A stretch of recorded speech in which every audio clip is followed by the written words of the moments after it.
Hello students, in the previous lecture we had studied about the test tube babies procedure, its significance, and today we will discuss about the types यानी कि IVF ET technique जो है in vitro fertilization embryo transfer जो technique होती है वो किन किन टाइप से होती हैं। तो बेटा ये मेनली जो होती हैं दो टाइप्स की होती हैं, दो तरीकों से इनको किया जा सकता है।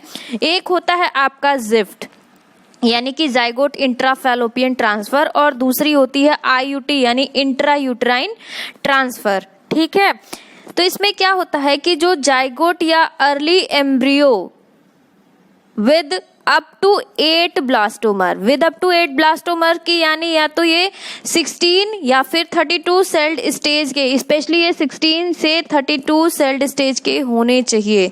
क्लियर। 8 ब्लास्टोमर, अब ब्लास्टोमर्स स्टेजेस ये सारी स्टेजेस आपने चैप्टर 3 में पढ़ा हुआ है ह्यूमन रिप्रोडक्शन में।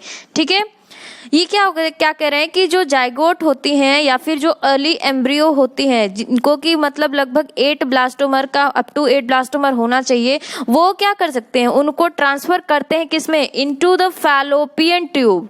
ठीक है, वो कहाँ ट्रांसफर किए जा सकते हैं, could then be transferred into the fallopian tube and embryos with more than 8 blastomeres. ठीक है, ये कंडीशन बता रहा है बेटा इसमें क्लियर कि क्या कह रहा है कि इनको जो है आप फैलोपियन ट्यूब में ट्रांसफर करते हो और जो एम्ब्रियो हो वो मोर देन 8 ब्लास्टोमर का होना चाहिए और फिर वो फैलोपियन ट्यूब से फिर कहाँ जाए, इनटू द यूट्रस यानी इंट्रा यूट्राइन ट्रांसफर।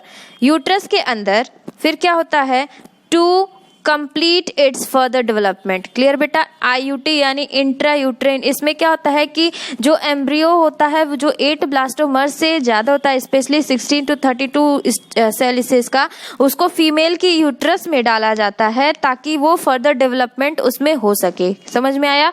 तो एक प्रोसेस आपने पढ़ा दैट इज जिफ्ट, जिसमें कि क्या होता है जो जाइगोट है या फिर अर्ली एम्ब्रियो है उसे आप ट्रांसफर कर सकते हो फैलोपियन ट्यूब में या फिर यूट्रस में, इंट्रा यूट्राइन ट्रांसफर, ताकि उसका फर्दर डेवलपमेंट हो सके। लेकिन बेटा उसका कंडीशन यह है कि उसका स्टेज जो होता है होना चाहिए वो मोर देन 8 ब्लास्टोमर होना चाहिए, यानी कि वो 16 या फिर 32 सेल्ड स्टेज का होना चाहिए। क्लियर।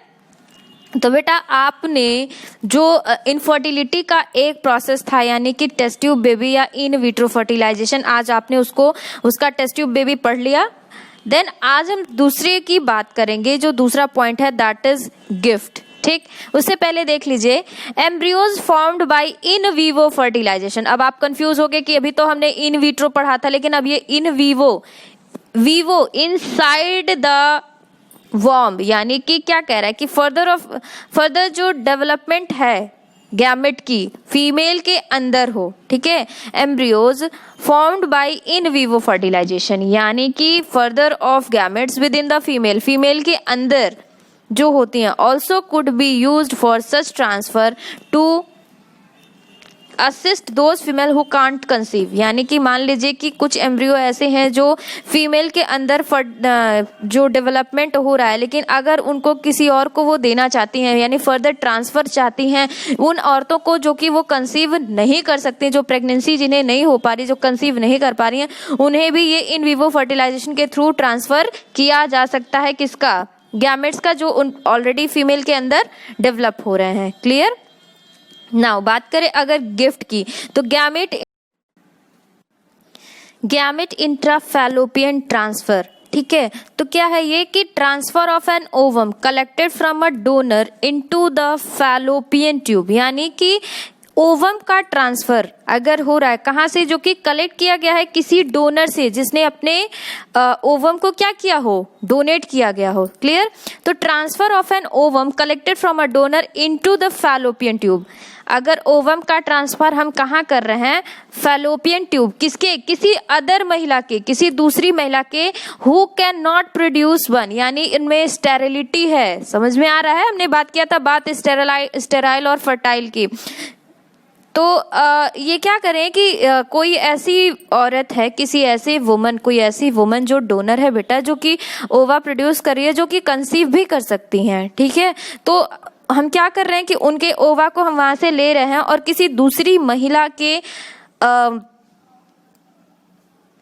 फैलोपियन ट्यूब में हम ट्रांसफर कर रहे हैं जो कि कंसीव नहीं कर सकती हैं, but can provide suitable environment for fertilization. लेकिन वो क्या कर सकती हैं, वो सूटेबल एनवायरनमेंट प्रोवाइड कर सकती हैं, सूटेबल एनवायरनमेंट प्रोवाइड कर सकती हैं किस चीज के लिए, फर्टिलाइजेशन।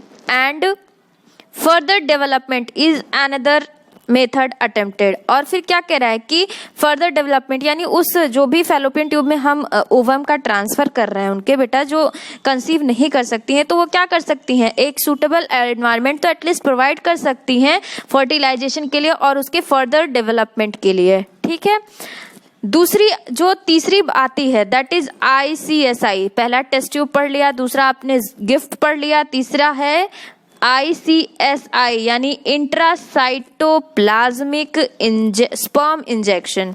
इंट्रासाइटोप्लाज्मिक स्पर्म इंजेक्शन, इसमें क्या होता है, ये एक अनदर बेटा स्पेशलाइज प्रोसीजर है to form embryo in the laboratory. ठीक है, ये जो होता है आपका ICSI ये लैबोरेटरी के अंदर होता है, जिसमें कि क्या होता है, स्पर्म जो होता है डायरेक्टली इंजेक्ट किया जाता है ओवम में।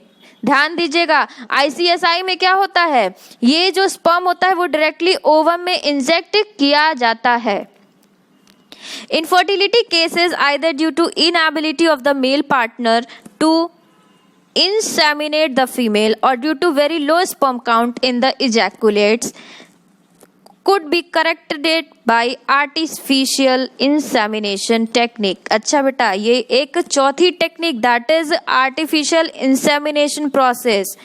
इसमें क्या कह रहा है, ICSI आपको समझ में आया कि एक ऐसा स्पेशलाइज प्रोसीजर है जिसमें कि लेबोरेटरी के अंदर होता है, जिसमें कि ओवम में डायरेक्टली स्पर्म को क्या कर दिया जाता है, इंजेक्ट किया जाता है। ओके, फिर चौथी बात अगर करें तो इनफर्टिलिटी के केस में चाहे वो किसी मेल पार्टनर के इनएबिलिटी की वजह से हो रहा है कि वो इंसेमिनेट नहीं कर सकता है फीमेल को, या फिर उनमें जो इजैकुलेशन प्रोसेस के टाइम में जो स्पर्म काउंट होता है, जब वो इजैकुलेट होते हैं, जब वो बहुत ही क्या हो, लो हो, तो उनमें आर्टिफिशियल इंसेमिनेशन टेक्निक का यूज किया जाता है। इस टेक्निक में क्या होता है कि जो सीमेन होता है वो कलेक्ट किया जाता है आइदर फ्रॉम द हस्बैंड और अ हेल्दी डोनर। कोई भी या तो हस्बैंड से वो कलेक्ट किया जा सकता है या फिर कोई भी मेल हेल्दी डोनर हो उनसे कलेक्ट किया जाता है, और आर्टिफिशियल मेथड के थ्रू जो होते हैं वो इंट्रोड्यूस किया जाता है या तो फीमेल के वजाइना में या फिर यूट्रस में। इसीलिए इसे इंट्रायूट्राइन इंसेमिनेशन भी कहते हैं, intrauterine insemination of the female. समझ में आया? तो बेटा ये थी आर्टिफिशियल इंसेमिनेशन, गिफ्ट और ICSI technique. Though options are many, all these techniques require extremely high precision handling by specialized professional and expensive instrumentation। बेटा मैंने आपको पहले भी जब ये लेक्चर शुरू किया था तभी बताया था कि ये जो टेक्निक है वो बहुत ही एक्सट्रीमली प्रेसिजन होती हैं, जिनमें कि क्या होता है, आप किसी भी सोखा ओझा या किसी भी झोला छाप डॉक्टर से कंसल्ट करने से बेटर है कि आप किसी ऐसे मेडिकली प्रोफेशनल से ही लीजिए, सलाह लीजिए। और इसमें क्या होते हैं, एक्सपेंसिव स्पेशलाइज्ड प्रोफेशनल होते हैं और एक्सपेंसिव इंस्ट्रूमेंट होते हैं, इंस्ट्रूमेंटेशन होती है। इसीलिए ये फैसिलिटीज जो होती हैं वो presently available only very few centres in the country, यानी भारत में, आपके देश में बहुत ही इसकी कम सेंटर हैं। फिलहाल तो अब ये जगह जगह खुल गया है, आप चाहें तो करा सकते हैं जिसे भी ये दिक्कत आती है। ऑब्वियसली इनकी जो बेनिफिट है वो अफोर्डेबल है, only a limited number of people, यानी ये बहुत ही महंगा है बट नेचुरल है, बहुत ही कॉस्टली पड़ जाता है। एंड मैंने बात किया था कि emotional, religious and social factor also determine in the adoption of these methods. मैंने आपको बताया था कि जो आपके समाज में ये बातें होती हैं कि हमारी सामाजिक प्रथा है कि हम दूसरे का नहीं ले सकते या फिर ये चीज़ें क्या कर रहे हैं, कैसे हो रहा है, इसमें मेनली महिलाओं के लिए दिक्कत होता है। ठीक है, तो ये चीज़ें जो है इनको इन मेथड को अडॉप्ट करने में भी ये दिक्कत क्रिएट करता है, प्रॉब्लम्स आती हैं। Since the ultimate aim of all these processes to have children in India, we have so many orphaned and destitute children, we would probably not survive maturity unless take care of।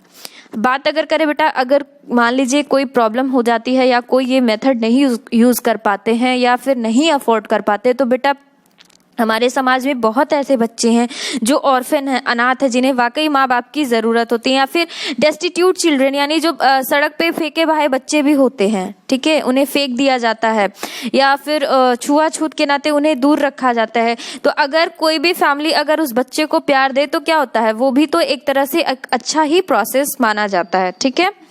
Our laws permit legal adoption and it is not as yet one of the best method for couples looking for parenthood, यानी कि हमारे law ने कानून हमारे देश में इतना अच्छा बन चुका है कि जो भी माता पिता हैं या फिर जो कपल है जो कि माँ बाप नहीं बन सकते, जो कंसीव नहीं कर सकते या जो ये टेक्निक अफोर्ड नहीं कर सकते हैं, तो उनके लिए ये बहुत अच्छा तरीका है, बहुत अच्छा मेथड है कि जो पेरेंटहुड एंजॉय करना चाहते हैं, जो माता पिता बनना चाहते हैं, वो ये तरीका कर सकते हैं कि वो किसी अनाथ बच्चे को गोद ले लें। Okay students, so this is the end of your chapter. From tomorrow we will discuss about the chapter 5, that is principle of inheritance and variation. Thank you.